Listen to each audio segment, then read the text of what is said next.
Fala minha gente, tudo bem com vocês? Como sempre, espero que sim. Bora para mais uma review de RaptGo Bridge, gentilmente enviado pela Linsou para avaliação. Muito obrigado, como sempre, Linsou.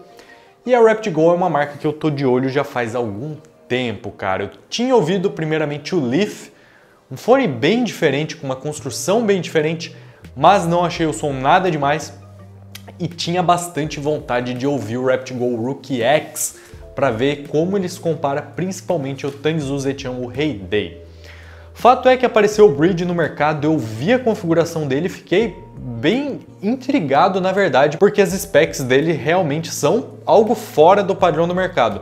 Primeiro que ele custa $160, convertendo para nossa gloriosa moeda real, no dia de hoje está saindo por R$800, então não é um fone barato, e ele conta com algumas tecnologias interessantes. Primeiro que ele tem dois drivers dinâmicos, duas armaduras balanceadas e um driver piezoelétrico para os agudos, cara. Eu estava interessado em ouvir o Bridge justamente por esse driver piezoelétrico, porque até então eu tinha ouvido apenas dois fones com essa configuração para os agudos. Por sinal, o meu querido, glorioso, amado BQYZ Spring 2, o primeiro fone mid-end que eu ouvi que realmente me chamou a atenção e quebrou a barreira dos fones de entrada. Outro que eu tinha ouvido era o Senfer DT6, um fone de entrada também antigaço, mas que tinha agudos muito texturizados, então eu estava afim realmente de ver se os agudos do Bridge iam se sobressair ou não, mas a gente chega lá em som. Outros pontos interessantes, cara, ele tem duas chavinhas para alterar o som, tá? A gente tá nessa onda de chavinha, tem gente que gosta, tem gente que não gosta. Eu particularmente acho que é maneiro dependendo da implementação. Quando é só para encher linguiça, não é legal. E aqui a gente tem um pouco de encheção de linguiça, mas a gente vai conversar mais ali para frente. Outro ponto interessante é que ele troca os filtros dos bocais para alterar também o som. Então, em tese, você consegue customizar com os filtros do bocal e com as chavinhas conseguindo uma vasta configuração de som. São duas chavinhas, 3 filtros, então você consegue várias sonoridades em teoria, tá? Eu reclamei recentemente que alguns fones lançam com chavinhas, mas no manual não fala nada sobre o que as benditas chavinhas fazem, né? Mas o manual do RaptGo Bridge comenta exatamente o que a chavinha faz. E aqui a gente tem alguns pontos. Primeiro, que uma das chavinhas altera os agudos. Sinceramente, eu não vi alteração nenhuma, não ouvi alteração nenhuma. Eu mudava, né, a chavinha ali, colocava no ouvido. Cara, eu não conseguia captar diferenças. Existem alguns fones onde realmente a diferença é abrupta, outros a diferença é mínima, mas nesse aqui eu realmente não consegui sentir diferença e muitos usuários reclamam disso, que não conseguem sentir diferença com a chavinha. Então, cara, você pode brincar ali com as chavinhas dos agudos, mas sinceramente, para os meus ouvidos, para minha experiência com fone, eu deixei de qualquer jeito e não notei diferença. A outra chavinha é mais interessante ainda, cara, que eu li no manual e eu fiquei tipo, o quê?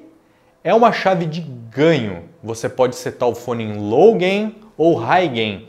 O que quer dizer? Você pode deixar ele um pouco mais sensitivo à energia ou menos. Se você tem um amplificador forte, você deixa no low gain. Se você vai tocar num celular, você deixa no high gain, em teoria. Só que o que pega, cara? O RaptGo Bridge, para mim, foi um fone fácil de tocar. Testei em diversas fontes aqui em casa. Fio K5 Pro, tocou de boa. Fio BTR3K, que não é muito potente, tocou tranquilíssimo. E um Samsung Galaxy S10, que tem uma saída potente para celular, mas não deixa de ser um celular, tocou muito de boa no high e no low gain. Então, mais uma chavinha que, na minha opinião, é inútil. É mais no fim do dia para marketing, para dizer que tem várias chavinhas, porque, sinceramente, as chavinhas, para mim, não mudaram em nada a minha experiência de usuário. Pode ser que varie com a sua experiência. Agora, o que realmente mudou o som são os bocais, mas a gente vai chegar lá em som, tá? Ele tem 3 bocais, um balanceado, um neutro e um focado em detalhamento que puxa um pouco mais para os agudos, que eu não lembro agora de cabeça, mas enfim, é isso aí. Outros aspectos da construção também são muito interessantes, cara. Ele vem com uma case barra caixa, que é uma das melhores que eu já vi no mercado, cara. Cabe o fone ali, cabem as ponteiras, cabe o cabo, cabe o seletor de chavinhas, de bocais, tudo na case. É uma case maneirona com o logo da RaptGo e a case faz alusão às shells do fone. Falando das shells do fone, elas parecem semi-open, igual o Raptigo X, mas não são, tá? São shells fechadas. Alumínio, muito bem construída. Tem um formato um pouco diferente, me preocupou, achei que não seria confortável. Mas cara, pra mim o fone ficou excelente depois de trocar as ponteiras, tá? Porque as ponteiras que vieram com ele, particularmente não gostei muito. Vem com 2 sets de ponteiras, as brancas e as azuis. E sinceramente, elas são iguais. Eu não entendi qual que é o intuito de colocar 2 sets de ponteiras iguais. É legal porque é mais ponteira, mas seria interessante ter ponteiras diferentes para variar o conforto, fit e som, né? Na minha opinião. De qualquer modo, eu não gostei muito das ponteiras que vieram na caixa, troquei por outras ponteiras, principalmente Spin Fits, ficaram bem legais nele. E outro ponto interessante é o cabo, cara. O cabo é muito bom no sentido do que um cabo tem que fazer, tá? Ele transmite o som, ele não embola de forma nenhuma, ele não tem microfonia, ele é leve, ele é solto. Só que a construção dele eu achei um pouco simplória, lembra bastante o cabo do 7Hz Zero, por exemplo, talvez não tão resistente e não tão luxuoso. Não combinou, inclusive, com a estética do fone. É frescura minha? É frescura, né? Mas cara, eu tenho um canal no YouTube que avalia fones de ouvido, mais frescura que isso acho que não existe. Então tá aqui o cabo, na minha opinião, poderia ser melhor. Bom, os bocaizinhos ali também para você trocar o som, legal, bem construídos, fácil de você manusear, é só rosquear de novo, fica tudo show de bola. Então em construção ele é muito bom e competitivo. Por ter bocais de trocar o som, uma case magnífica, shells muito boas e confortáveis, o cabo e ponteiras poderiam ser melhores. E como é o som do Raptigo Bridge? Cara, que fone bom! Fazia tempo que eu estava procurando um fone nessa pegada, é uma pegada em tese simples de fazer e em tese simples de explicar. Eu vou explicar aqui para vocês. Ele é um U-shape bem feito para os meus ouvidos, tá? O que é um U-shape, gente? Você tem o V-shape, que é aquele fone em V, bastante grave, bastante agudo, médio recuado, e você tem o U-shape, que vai para os extremos, tem bastante subgrave e bastante agudo alto. E é isso que o Bridge faz muito bem. Eu gosto dessa configuração, o shape, porque você consegue manter bastante energia, consegue ter uma apresentação muito viva e manter os médios lineares sem ficarem sufocados pelos graves ou pelos agudos, já que você não tem uma situação tão agressiva onde os médios ficam tão recuados. E em apresentações mais focadas em médio, o fone se mantém muito natural e equilibrado. Porém, quando ele pede energia nos graves e nos agudos, vem muito bem, cara. Então, uma assinatura muito boa e já spoilando, o Bridge já vai virar recomendação principalmente para os gamers, mas a gente vai chegar lá com o bocal de agudos. Bom, começando com os graves, cara, os graves têm uma presença mais no sub, mas são bem contidos, eu não diria contidos, não é a palavra, eles são bem neutros para os meus ouvidos, com um punch a mais no sub, trazendo aquele colchãozinho para o som que é muito bem-vindo. Bicho, é bastante natural, é bastante linear, acho que algumas pessoas podem sentir falta. Se você é um cara basshead ou que gosta de um fone muito enérgico nos graves, pode faltar.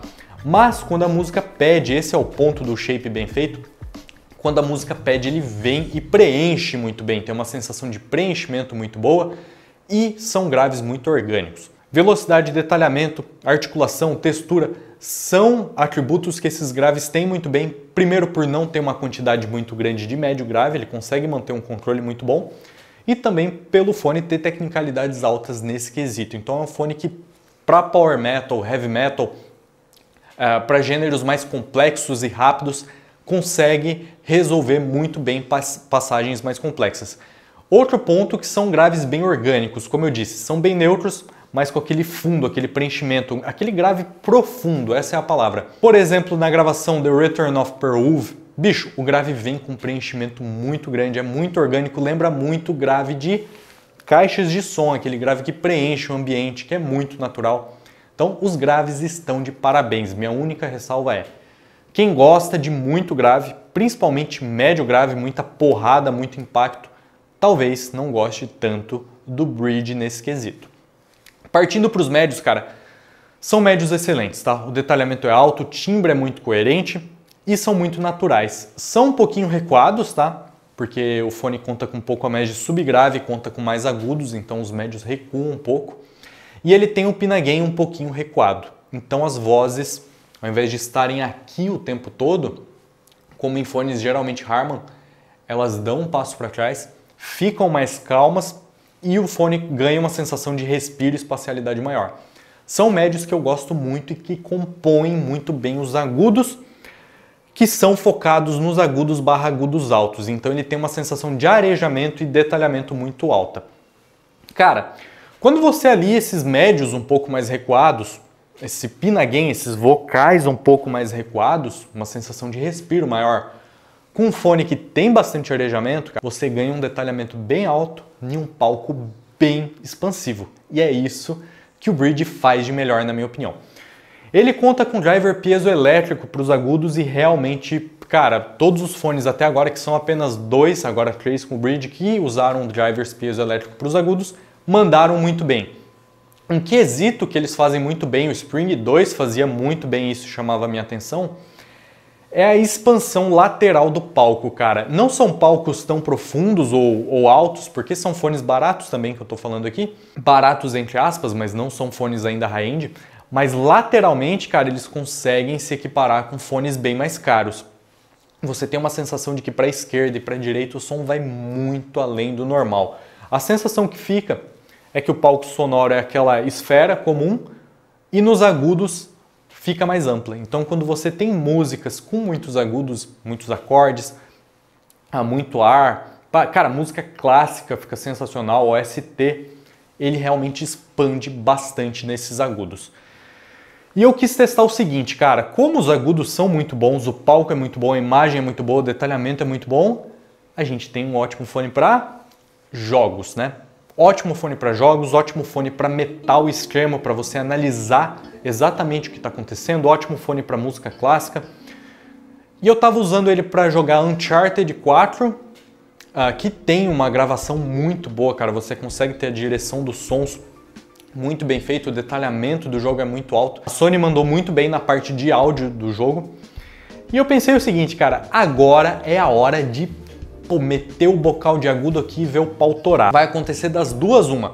Ou vai ficar muito agudo, tiro aqui, que é um jogo que tem bastante tiro, tiro vai ficar insuportável, ou o negócio vai ficar louco e ele vai brilhar mantendo um controle muito alto. E cara, ficou muito bom para jogo, ficou muito bom. O palco expandiu ainda mais, o detalhamento ficou maior ainda. E em seguida eu falei, bom, para jogo ficou muito bom, bora testar para música. Meti um metalzão, né? Metal, quando o fone fica muito brilhante, fica complicado e é o seguinte, cara. Ele fica com uma pegada agressiva, crua, muito detalhada, mas ele não é tão agressivo, cara. Eu não sinto que ele tenha picos, eu sinto que ele tem uma elevação geral nos agudos e ele manda muito bem. Depois de uma meia hora, 40 minutos ouvindo em volume alto, me cansou, troquei de bocal, mas para quem tem tolerância alta a agudos, cara, show de bola. Então a gente tem um fone excelente em todas as frentes, um detalhamento muito alto, um palco muito expansivo para a faixa de preço, um som muito natural, graves tecnicamente excelentes, mas que podem faltar para bass heads e com a possibilidade de mudança de som. Temos alguns problemas, as chavinhas para mim são inúteis, os bocais são úteis, então você acaba tendo dois perfis de som. Ele tem 3 bocais, mas 2 são muito parecidos, os 2 pretos, e o dourado, que é o bicho para jogos, música clássica e afins. Então eu diria que você tem 2 perfis de som. Um perfil natural barra enérgico e um perfil natural barra brilhante, que é muito bem feito. Então, bicho, fone mais do que recomendado, principalmente para quem tem coleção grande, é um fone que tem uma sonoridade realmente diferente e cai muito bem em gêneros específicos, como eu disse, jazz, música clássica, jogos, OST de filmes. A OST do Skyrim, cara. Pô, quem jogou Skyrim sabe que aquela OST é simplesmente mágica. A OST do Skyrim, pra mim, sofre de um problema que ela parece um pouco escura, velho. No geral é uma delícia, mas os instrumentos, harpas e os agudos ali ficam um pouquinho escondidos. E com esse fone aqui ficou sublime de se ouvir. Bom, gente, espero que vocês tenham gostado da review tanto quanto eu gostei do Bridge.